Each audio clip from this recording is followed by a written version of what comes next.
এর বউয়ের সাথে অমক, অমকের বউয়ের সাথে তমক, এক কথা পরকিয়া, পরকিয়া করে ধরা খাইলে পারে গ্রাম অঞ্চলে সালিশ বসে কিছু কিছু সালিশের রায় আসতো ওই ছেলের ওই লিঙ্গের সাথে ইট বাঁধে দিত, দড়ি দড়ি দিয়ে ইট বাঁধে ঝুলায়, বলতেছে এখন হাঁটাহাঁটি কর।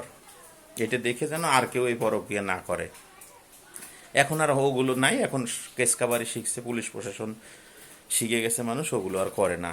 তো কথাটা বারবার করে এই কারণে মনে হচ্ছিল, বেনজির আহমেদ এক জীবনে যতগুলো টাকা ইনকাম করছে চাকরি করে, হিসাব করে পাওয়া গেছে 1,84,00,000 টাকা হবে।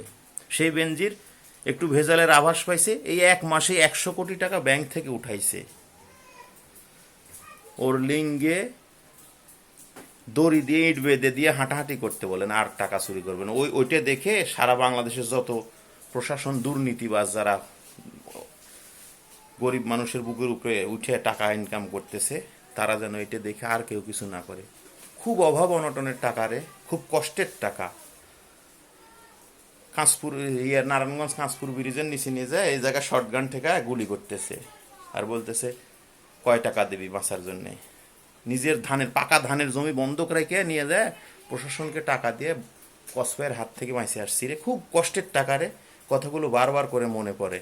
যেদিন ভুলিনি রে, ওই যে উপর একজন বসে আছে, ওর বিচারে একটু ফাঁক নাই।